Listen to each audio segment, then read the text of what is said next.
సచివాలయం కూడా తాకట్టు పెట్టేశారని చంద్రబాబు చేసిన వ్యాఖ్యలకు మాజీ మంత్రి కొడాలి నాని తనదైన శైలిలో స్పందించారు. తాకట్టు పెట్టకుండా బ్యాంకులు అప్పులు ఎలా ఇస్తాయని ఎదురు ప్రశ్నించారు.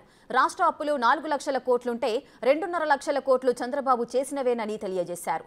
ప్రభుత్వ ఆస్తులు తాకట్టు పెట్టకుండానే చంద్రబాబు 2.5 లక్షల కోట్లు అప్పు చేశారా అంటూ ప్రశ్నించారు. ప్రజలకు అవసరమైనప్పుడు ప్రభుత్వ ఆస్తులను బ్యాంకులకు తాకట్టు పెట్టడం మామూలేనని సమర్థించుకున్నారు.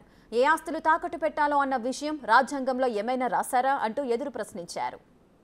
ఈ రాష్ట్రంలో 4 లక్షల కోట్ల రూపాయలు అప్పులు ఉన్నాయి. దాంట్లో 2,50,000 కోట్ల రూపాయలు చంద్రబాబు నాయుడు చేశాడు.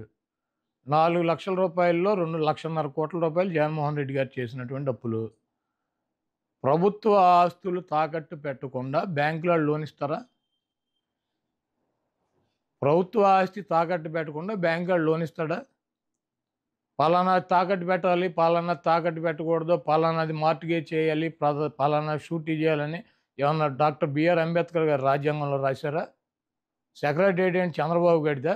ప్రభుత్వం అంది. ప్రభుత్వం డబ్బులు కావాల్సి వచ్చినప్పుడు, ప్రజలకు అవసరమైనప్పుడు, బ్యాంకుల్లో డబ్బులు కావాల్సి వచ్చినప్పుడు మార్టిగేజ్ చేస్తారు, తాకట్టు పెడతారు, మళ్ళీ డబ్బులు కడతారు, రిలీజ్ చేసుకుంటారు. సెక్రటేరియట్ అని ఇది బాబు గడి సొత్తా, చంద్రబాబు గడి సొత్తా? ఇది తాకట్టు పెట్టారు, అది తాకట్టు పెట్టారంటే వీడు పెట్టినయే పెట్టాలా? కానీ చంద్రబాబు నాయుడు పెట్టినటువంటి ఆస్తులు తాకట్టు పెట్టాలి. ఏమైనా రూల్ ఉందా? రాజ్యాంగంలో రాసి ఉందా? పలానా ఆస్తి పెట్టాలి, పలానా ఆస్తి పెట్టకూడదు? అది ప్రభుత్వం ఇష్టం.